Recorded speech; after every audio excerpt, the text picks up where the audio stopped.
அன்பு கண்மணியே, உன்னை நான் கண்காணித்துக் கொண்டுதான் இருக்கிறேன். ஆசைப்படி நீ என்னிடம் கேட்பது உனக்கு நிச்சயமாக கிடைக்கும். உனக்கு எந்த குறையையும் வரவிடமாட்டேன் உன் சாயிதேவா. நீ செய்ய நினைப்பது எதுவுமே தடைப்படாது, தடைப்படவும் நான் விட்டுவிடமாட்டேன். உனக்கு என்ன வேண்டுமோ அதை செய்து கொண்டே இரு. அனைத்துமே உனக்கு வசமாக நான் உனக்கு வழிவகை செய்து கொண்டே இருப்பேன். இவருக்கு என்ன குறைச்சல் என்று மற்றவர்கள் உன்னை சொல்லிக்கொண்டு பார்க்கும் பொழுது நீ அவர்களுக்கு முன் தைரியமாக இருப்பதைப் போன்று காட்டிக்கொண்டாலும் உன் மனதில் ஏற்படும் குழப்பங்களும் குமுறல்களும் உன் சாயப்பாவாகிய எனக்கு தெரியாமல் இருக்குமா? உன் மனதில் இருக்கும் பிரச்சனைகளையெல்லாம் அளந்து பார்த்தால், மன குமுறல்களையெல்லாம் எண்ணி பார்த்தால் அவை இந்த உலகத்தை விட மிக பெரியதாக அல்லவா இருக்கும்? என் அன்பு பிள்ளையே, உன்னை புரிந்து கொள்ளாதவர்கள் மத்தியில் வாழ்க்கையை நடத்தி கொண்டு அவர்களையும் சிந்தனை செய்து கொண்டு வாழ்ந்து கொண்டிருக்கும் என்னுடைய பிள்ளையே, உன்னை நினைத்து நான் பெருமிதம் கொள்கிறேன். நீ படும் வேதனை, நீ பட்ட அவமானங்கள், நீ கடந்து வந்த பாதைகள், நீ பட்ட துன்பங்கள், நீ பட்ட வேதனைகள் என்று எதையுமே பார்க்காத உன்னை சுற்றி இருப்பவர்கள் இப்பொழுது நீ சந்தோஷமாக இருப்பதைப் போல காட்டிக்கொண்டிருக்கும் இந்த நிலைமையை பார்த்து உன்னை பார்த்து பொறாமைப்படுகிறார்கள். எது நடந்தாலும், என்னை சுற்றி எது வந்தாலும் என்னப்பா என்னை பார்த்து கொள்வார் என்று ஏக்கத்தோடு நீ என்னை பார்த்து கொண்டு சத்தமே இல்லாமல் உன் மனதால் நீ அழுவதை பார்த்து கொண்டு என்னால் சும்மா இருக்க முடியவே இல்லை என் பிள்ளையே. எது நடந்தாலும் எனக்கு நீங்கள் உறுதியாக இருக்க வேண்டும். நான் உங்களுக்கு நம்பிக்கையாக இருக்க வேண்டும். என்னை சுற்றி இருப்பவர்கள் எல்லோரும் நல்லபடியாக வாழ வேண்டும் என்று உன்னை பற்றி மட்டுமே சிந்தனை கொள்ளாமல் உன்னை சுற்றி இருப்பவர்களை பார்த்தும் நீ மன ஆதங்கத்தை வெளிப்படுத்தி கொண்டிருக்கிறாய். அவர்கள் வாழ்க்கும் மேலோங்க வேண்டும் என்று அவர்களுக்காகவும் சிந்தனை செய்து கொண்டிருக்கிறாய். இதை பார்க்கும் பொழுது என்னுடைய மனம் மெழுகை போல உருகுகிறது. உன் மனம் படும் பாட்டை என்னால் புரிந்து கொள்ள முடிகிறது. உன்னுடைய நல்ல எண்ணத்தை என்னால் நன்றாகவே உணர்ந்து கொள்ள முடிகிறது. எதற்குமே கவலைப்படாதே என் பிள்ளையே. உன்னப்பா உனக்காக அனைத்தையும் செய்வதற்காக நான் யோசித்து யோசித்து செய்து கொண்டுதான் இருக்கிறேன். உனக்கு நல்லதை நடத்த வேண்டும், நல்லதை நிகழ்த்த வேண்டும் என்பதுதான் என்னுடைய விருப்பமும் கூட. உன் பிரச்சனைகளிலிருந்து உன்னை விடுவித்து உன்னை மகிழ்ச்சியான பாதையில் அழைத்து செல்ல வேண்டும் என்பதுதான் உன் தகப்பனின் எண்ணமும் கூட. என்னை சர்வசாதாரணமாக நினைத்து விடாதே. உன் அப்பாவை நம்பிக்கை இல்லாமல் பார்க்கவும் செய்யாதே. என் மீது முழுமையாக நம்பிக்கை வைத்திருக்கும் என் பிள்ளைக்கு நான் அற்புத வாக்கை, நல்ல வாழ்க்கையை வழங்காமல் விட்டுவிடவே மாட்டேன்.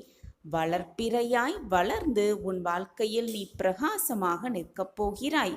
உன் மனம் பாரமாக இருக்கும் சமயத்தில் சாயி சாயி என்று ஒரு முறை சொல்லிப்பார். உன் மனம் அமைதியாவதை நீயே கண்குளிர உணர்வாய். உனக்கான ஒன்று உன்னிடம் வந்து சேரும் நேரம் நெருங்கிவிட்டது. நான் இதை மீண்டும் மீண்டும் உனக்கு உணர்த்தி கொண்டே இருக்கிறேன். ஆனால் உன் மன குமுறல்களாலும் உன் மன வேதனைகளாலும் உன்னை இதால் உணர்ந்து கொள்ள முடியாமல் வேதனையில் தத்தளித்து தவித்து கொண்டிருக்கிறாய் என்பதும் எனக்கு நன்றாகவே புரிகிறது. அழுது புலம்பாமல், கண்ணீர் வடிக்காமல், மனதை போட்டு குழப்பிக்கொள்ளாமல் நம்பிக்கையோடு இரு. உனக்கான பிராப்தம் கண்டிப்பாக வெற்றியடைவதற்காகத்தான் இருக்கும். ஒரு நாள் நீ எதிர்பாராத விதமாக நீ கேட்டது, நீ என்னிடம் கேட்காமல் இருந்தது, உன் வாழ்விற்கு தேவையானது எல்லாமே உனக்கு ஆச்சரியங்களாக, அற்புதங்களாக உன்னிடம் வந்து சேரும். உன்னை நான் காப்பாற்ற வேண்டுகிறேன். உன்னை காப்பாற்றுவதற்காகவே உன்னை நோக்கி நான் வந்திருக்கிறேன். உனக்காகவே நான் இங்கு வேலை செய்து கொண்டிருக்கிறேன். உனக்கான வேலையை நான் பார்த்துவிட்டேன். இத்தனை நாட்களாக நீ என்னிடம் பிரார்த்தனையாக வைத்தது, வேண்டி விரும்பி கேட்டதை உன் கையில் நான் கொண்டு வந்து சேர்க்கப் போகிறேன். ஒரு நற்செய்தி உனக்காகவே காத்திருக்கிறது. ஒரு நல்ல செய்தி வந்து உன் வாயிற்கதவை தட்டும். எத்தனையோ முறை எத்தனையோ வழியாக உன்னை வீழ்த்திப்பாக பல பேர் ஆசைப்பட்டார்கள். உன்னை வீழ்த்தி உன் மனதை காயப்படுத்த ஆசைப்பட்டார்கள். ஆனால் எதுவுமே முடியவில்லை.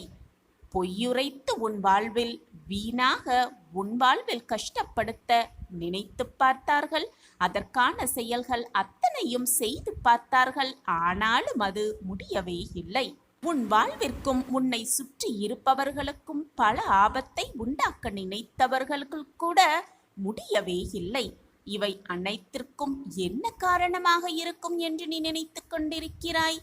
உன்னை காப்பாற்றுவதற்கே உன்னை காப்பாற்றவே உன் சாயப்பா உன்னிடம் இருந்து கொண்டிருக்கிறேன். என் பார்வை எப்பொழுதும் உன் மீது இருந்து கொண்டுதான் இருக்கிறது.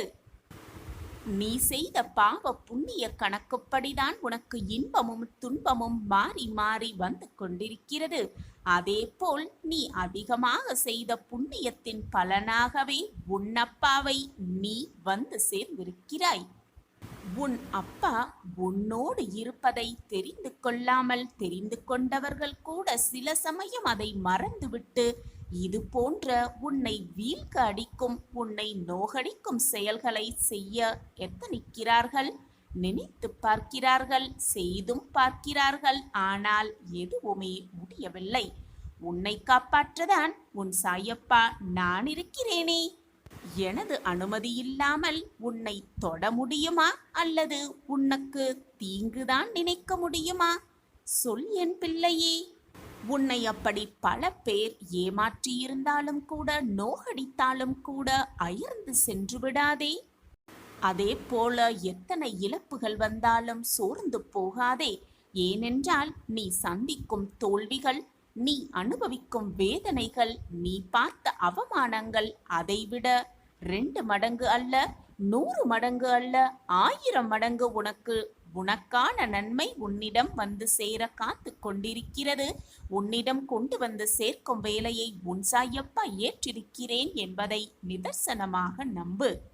உன்னுடைய வாழ்வில் நீ இப்பொழுது கஷ்டப்படுவதைப் போலத்தான் உலகத்தில் இருக்கும் ஒவ்வொருவரும் ஏதோ ஒரு நாள் கஷ்டப்பட்டிருப்பார்கள், அனுபவித்திருப்பார்கள், மனதில் ரணமாக புகுந்திருப்பார்கள் என்பதை புரிந்து கொள்.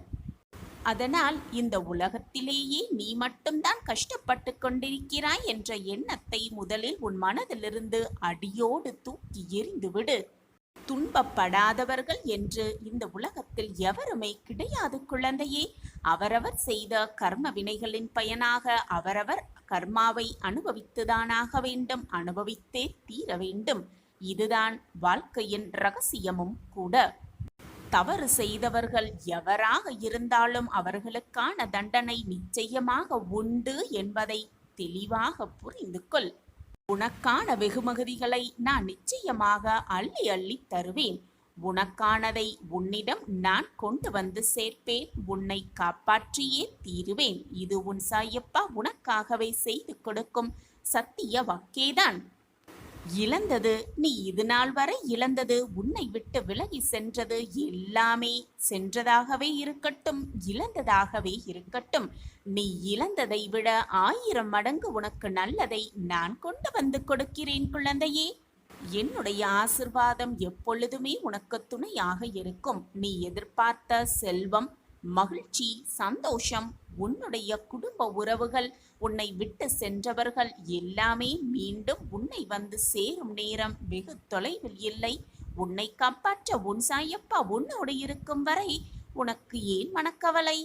இனி வரும் காலம் நீ தொட்டதெல்லாம் துலங்கும், கேட்டதெல்லாம் கிடைக்கும், விருப்பப்பட்டது எல்லாமே நிறைவேறும். உன்னை கைப்பிடித்து நான் வழி நடத்தி கொண்டிருக்கிறேன். என்னுடைய இந்த வார்த்தைகளை நம்பிக்கையோடு முழுமையாக கேள். என் வார்த்தைகளின் மீது உனக்கு நம்பிக்கை இருக்கிறதென்றால் முதலில் பொறுமையை கடைபிடிக்க பழகிக்கொள். சாயிநாதரே, என் வாழ்க்கையில் மாற்றங்களை நிகழ்த்துவீர்களா? என் வாழ்க்கையில் நல்லதை நடத்துவீர்களா? நான் நல்லதை எதிர்பார்க்கலாமா என்ற கேள்வி கணைகளோடு நீ என்னை நோக்கி கேட்கும் பொழுது நான் உன் அருகில் இருந்தாலும் கூட நீ தனியாக நிற்பது போல ஒரு தோற்றத்தை தான் உனக்கு அது கொடுக்கும். இந்த உலகில் உள்ள அனைத்து மக்களுக்கும் எண்ணங்களும் அதற்கேற்றாற்போல ஆசைகளும் இருக்கத்தான் செய்யும். அந்த ஆசைகளை நிறைவேற்றிக் கொள்வதற்கு யார் அதிகமாக உழைக்கிறார்களோ அவர்கள்தான் வாழ்க்கையில் மிகப்பெரிய வெற்றியை தனதாக்கிக் கொள்ளலாம். செய்யும் செயல்களில் எப்பொழுதும் நம்பிக்கை இருந்தால் வெற்றியை உன்வசமாக்கலாம். சில சமயம் உன்னுடைய எண்ணங்களும் ஆசைகளும் நிறைவேறிவிடலாம். வேறு சில சமயம் எண்ணங்களும் ஆசைகளும் நிறைவேறாமலேயே போயும் விடலாம். எது நடந்தாலும் தொடர் முயற்சியும் தொடர் சிந்தனையும் நல்ல எண்ணத்தையும் வைத்து கொண்டிருப்பவர்கள் எப்பொழுதுமே வாழ்க்கையில் முன்னேறிக்கொண்டே இருக்கலாம். ஆசைகளை மனதில் வைத்துக்கொண்டு நல்ல எண்ணங்களை மனதில் வைத்துக்கொண்டு எப்படியாவது முன்னேறிவிடலாம், எப்படியாவது ஜெயித்து விடலாம் என்ற எண்ணத்தோடு அப்படியே உட்கார்ந்திருந்தால் வாழ்க்கையில் எப்படி முன்னேற முடியும் என்று சற்று சிந்தித்து பார்த்திருக்கிறாயா? அப்படி இல்லாமல் ஒரு முறை அல்லது இருமுறை செய்துவிட்டு முயன்றுவிட்டு தோல்வியடைந்து விட்டால் இதுவெல்லாம் எனக்கு சரியாக வராது, என் வாழ்க்கையில் அதிர்ஷ்டமே இல்லை, என் வாழ்க்கையில் நல்லது நடக்கவே நடக்காது என்று எதிர்மறை எண்ணத்தோடு அந்த செயலை செய்வதை முற்றிலுமாக நிறுத்திவிடுகிறாய். ஒன்று எதையுமே செய்யாமல் அமைதியாக இருந்து விடுகிறாய். வேறு ஒரு சமயம் 2 முறை அல்லது ஒரு முறை செய்துவிட்டு இது சரியாக வராது என்று அப்படியே அதை விட்டும் விடுகிறாய். இப்படி செய்தால் வெற்றியை எப்படி உன்வசமாக்கிக் கொள்ள முடியும்? சற்று சிந்தித்து பார்த்திருக்கிறாயா? இந்த உலகத்தில் உள்ள அத்தனைக்கும் ஆசைப்படு. ஆனால் அந்த ஆசையை நிறைவேற்றிக் கொள்வதற்கான நிகழ்வுகளையும் செயல்களையும் செய்து கொண்டே இரு.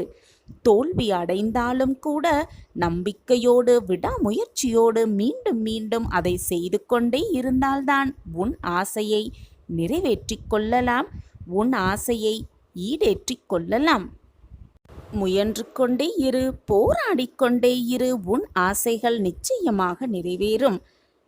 உன் சாயப்பா உன் அருகிலேயே இருக்கிறேன் என்று நான் சொல்வதினால் நீ நினைப்பது, நீ எண்ணுவது, நீ ஆசைப்படுவது எல்லாமே உனக்கு நிறைவேறிவிடும் என்பது அல்ல என்னுடைய வாக்கு. நீ நம்பிக்கையோடு முயன்றால், நீ தன்னம்பிக்கையோடு விடாமுயற்சியோடு முயன்று கொண்டே இருந்தால் உன் ஆசைகள் அனைத்தையும் நிறைவேற்றுவதற்காக நான் அத்தனை வழிமுறைகளையும் உனக்கு செய்து கொடுத்தே இருப்பேன், செய்து கொண்டே இருப்பேன் என்பதுதான் என்னுடைய சத்திய வாக்கு. அதற்காக நீ எடுத்தும் அத்தனை முயற்சிகளுக்கும் நான் உனக்கு துணையாக இருப்பேன், பக்கபலமாக இருப்பேன். உன் முயற்சிகளுக்கு அனைத்து யோசனைகளையும் நான் உனக்கு கொடுத்து கொண்டே இருப்பேன் என்பதுதான் என்னுடைய வாக்கு. என்னுடைய அறிவுரைப்படிதான் நீயும் நடந்து கொண்டிருக்கிறாய். அதில் எந்த தவறும் இல்லை. ஆனால் நடந்து முடிந்தவைகளை உன்னால் மறக்க முடியாமல், அந்த நினைவிலிருந்து வெளியே வர முடியாமல் தவிக்கிறாய். அதுதான் மிகப்பெரிய கவலையாகவே உன் மனதில் சூழ்ந்து இருக்கிறது. உன் சாயப்பா உன்னோடு இருக்கிறேன் என்பதை உன் கவலைகள் உன்னை சூழ்ந்து இருப்பதால் உன்னால் உணர்ந்து கொள்ளவும் முடியவில்லை, புரிந்து கொள்ளவும் முடியாமல் தவிக்கிறாய். நான் உனக்கு மீண்டும் மீண்டும் வலியுறுத்தி கொண்டுதான் இருக்கிறேன். வாழ்க்கை என்றால் கஷ்டங்கள் வருவதுதான்.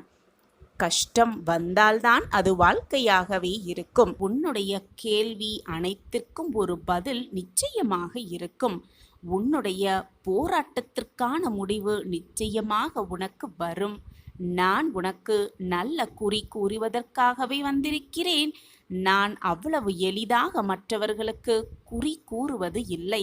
நீ என்னுடைய பொக்கிஷம், நான் தேடி கண்டுபிடித்த பொக்கிஷம்.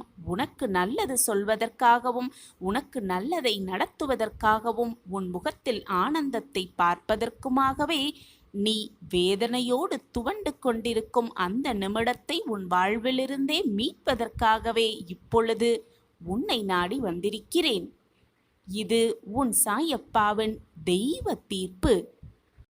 என் அன்பு குழந்தா, மனவேதனையை முதலில் குறைத்துக்கொள். நிம்மதியில்லாத தன்மையை விட்டுவிடு. அலட்சியப்படுத்துகிறார்களே என்று வருந்துவதை முதலில் நிறுத்திவிடு. அலட்சியப்படுத்துபவர்களை நினைத்து கொண்டே இருந்தால் உன்னுடைய வேலையை நீ திறம்பட செய்து காட்டவே முடியாது. அலட்சியப்படுத்துபவர்களுக்கு அது சாதகமாகவே முடிந்துவிடும். ஆனால் அப்படி இருக்காதே. உன்னை அலட்சியப்படுத்துபவர்களுக்கு முன்னால் அவர்கள் பிரமிப்படையும் அளவிற்கு நீ எப்படி வாழ்க்கையில் முன்னேற வேண்டுமோ அந்த அளவுக்கு முயன்று காட்டுவதுதான் நீ அவர்களுக்கு கொடுக்கும் தக்க பதிலடியாகவே இருக்கும். உனக்காக ஒரு வேலை இருந்து கொண்டிருக்கும் பொழுது நீ உண்டு, உன்னுடைய வேலை உண்டு என்று இருந்து கொண்டே இரு. உன்னை அலட்சியப்படுத்துபவர்கள் படுத்திக்கொண்டே போகட்டும், பேசிக்கொண்டே போகட்டும், என்ன வேண்டாலும் அவர்கள் நினைத்து கொண்டே போகட்டும், அது அவர்களுடைய மனது. உன்னை காயப்படுத்துகிறோமே என்று கூட அவர்களுக்கு புரியாத சூழ்நிலையில் அவர்கள் இருக்கிறார்கள். ஏனென்றால் அது அவர்களுடைய மனம், அவர்களுடைய குணம். மற்றவர்களின் குணத்தையோ மனதையோ மாற்றும் அளவிற்கு உன்னிடம் எந்த ஒரு சூழ்நிலையும் அமைந்துவிடவில்லை, அமையவும் அமையாது. அவரவர் வாழ்க்கையை அவரவர் வாழ்ந்துதான் ஆக வேண்டும். அவரவர் குணத்திற்கேற்ப அவரவர் செய்யும் பாவ புண்ணியங்களை அவரவர் அனுபவித்துதான் ஆக வேண்டும். அதுதான் விதியின் விளையாட்டும் கூட. எனவே அவர்களையோ மற்றவர்களையோ உன்னை சுற்றி இருப்பவர்களையோ பற்றி உன் சிந்தனையை சுழன்றுவிடக் கொண்டே இல்லாமல் உன் வேலையை நீ செய்து கொண்டே இரு. அவர்களை பற்றி மட்டுமே சிந்தனை செய்து கொண்டிருந்தால் உன்னுடைய வாழ்வே வீணாகிவிடும். உன் மனதை உன் கட்டுப்பாட்டிற்குள் வைத்துக்கொள். உன் இல்லத்தின் சாவியை எப்படி பத்திரமாக நீ பாதுகாத்து வைத்துக் கொண்டிருக்கிறாயோ அதே போல உன் மனதின் சாவியையும் பத்திரமாக பாதுகாப்பாட வைத்துக்கொள். உன் மனதை கட்டுப்பாட்டுக்குள் வைத்துக்கொள். தேவையில்லாத சிந்தனைகளை உன் மனதில் எழுவதை முதலில் நிறுத்திவிடு. அதுதான் உன் வாழ்க்கைக்கு நல்லது. உன் மனதை பொக்கிஷமாக வைத்துக்கொண்டு எதை எப்பொழுது எப்படி செய்ய வேண்டும் என்பதை தெளிவாக முன் யோசனையோடு செய்ய பழகு. நீ தொடுவதெல்லாம் உனக்கு வெற்றியாகவே இருக்கும். உனக்கு என்ன தேவையோ, உன் வாழ்க்கைக்கு என்ன தேவையோ அதை நீ மட்டுமே முடிவு செய்வதற்கான அத்தனை வழிகளையும் ஏற்படுத்து. உன்னை சுற்றி இருப்பவர்கள் உன் வாழ்வில் நுழைய முடியாதபடி அனைத்தையும் நீயே உன் கட்டுப்பாட்டுக்குள் வைத்துக்கொள். உன்னை அலட்சியப்படுத்துபவர்களை, இழிவாக பேசுவர்களை ஒரு பொருட்டாகவே நினைக்காதே. அப்படி நினைத்தால் நீதான் தவிக்க வேண்டுமே தவிர அவர்கள் வேதனைப்பட வேண்டிய அவசியமே இருக்காது. என்னால் அனைத்தையும் சாதிக்க முடியும், யாருடைய துணையுமில்லாமல் என்னால் வாழ்ந்து காட்ட முடியும் என்று துணிச்சலோடு நம்பிக்கையோடு வாழ்ந்து காட்டு. அதுதான் அவர்களுக்கு கொடுக்கும் நல்ல தீர்ப்பாகவே இருக்கும். தைரியமாக இரு, துணிச்சலோடு இரு, எதையும் எதிர்கொண்டு வாழ பழகிக்கொள், நம்பிக்கையோடு வாழ பழகிக்கொள். அப்படி இருந்து பார்த்தால் யார் முன்னிலையிலும் வெற்றிகரமாக வாழ்ந்து காட்டலாம் என் பிள்ளையே. ஆம் என் குழந்தையே, உன்னால் சாதிக்க முடியும். சாதிப்பதற்காகவே நீ பிறந்திருக்கிறாய் என்பதுதான் உண்மையிலும் உண்மை. நான் உன்னை வெற்றியடைய வைப்பேன், சிகரத்தில் அமர வைப்பேன், உனக்காக அனைத்தையும் கொண்டு வந்து சேர்ப்பேன். இது உன் சாயப்பாவின் தெய்வ தீர்ப்புதான். நீ தைரியமாகவும் நிம்மதியாகவும் சந்தோஷமாகவும் வாழும் அந்த வாழ்க்கையை பார்த்து பார்த்து நானும் ரசித்து பூரிப்படையப் போகிறேன். என் குழந்தையின் சந்தோஷத்தில்தான் என் மகிழ்ச்சியும் அடங்கியிருக்கிறது.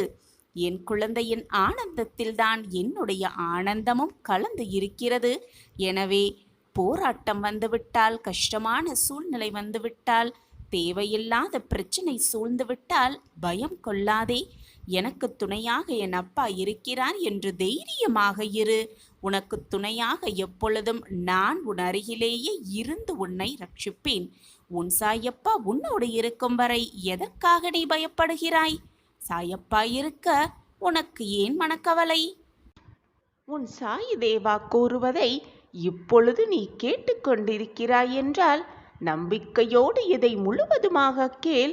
உன்னை சூழ்ந்த மாயையெல்லாம் விலகி உனக்குள் ஒரு புது வெளிச்சம் பிறந்து கோடீஸ்வர யோகம் பெற்று சகல சௌபாக்கியத்தோடு வாழ்வாய். யாரெல்லாம் உன்னை ஒதுக்கி வைத்தார்களோ, உன்னை வேண்டாம் என்று விலகி சென்றார்களோ அவர்கள் மீண்டும் உன்னிடம் வந்து சேரும் நேரம் நெருங்கி இருக்கிறது. உன்னுடைய இந்த நிலைமையை பார்த்து யாரெல்லாம் உன்னை விட்டு விலகி சென்றார்களோ, உன் அன்பை புரிந்து கொள்ளாமல் யாரெல்லாம் உன்னை விட்டு விலகி சென்றார்களோ, உன் மனதை காயப்படுத்தி வேதனைப்படுத்தி ரணப்படுத்தி உன்னை விட்டு விலகினார்களோ அவர்கள் மனம் திருந்தி உன்னுடைய இந்த நிலைமையை பார்த்து, வரப்போகும் இந்த நிலைமையை பார்த்து மனம் திருந்தி நீதான் வேண்டும் என்று உன்னிடமே வந்து சேரும் நேரம் நெருங்கி இருக்கிறது. எனவே எப்பொழுதுமே நம்பிக்கையை இழக்காமல் முயன்று கொண்டே இருக்கிறாயல்லவா, ஓடிக்கொண்டே இருக்கிறாயல்லவா, போராடிக்கொண்டே இருக்கிறாயல்லவா, அந்த குணத்தை மட்டும் மாற்றிவிடாமல் எப்பொழுதும் ஓயாமல் உழைத்து கொண்டே இரு, போராடிக்கொண்டே இரு. வாழ்க்கையில் நீ ஜெயித்து கொண்டே இருக்கலாம். எப்பொழுதும் என்னுடைய இந்த பரிபூரணமான ஆசிர்வாதம் உனக்கு இருக்கும் வரை உனக்கு தோல்வி என்ற பேச்சுக்கே இடமே இருக்காது. நீ ஏதாவது தவறு செய்தால் அந்த தவறு மீண்டும் வராமல் பார்த்துக்கொள். ஏனென்றால் தவறு செய்வது மனிதனின் குணம்தானே.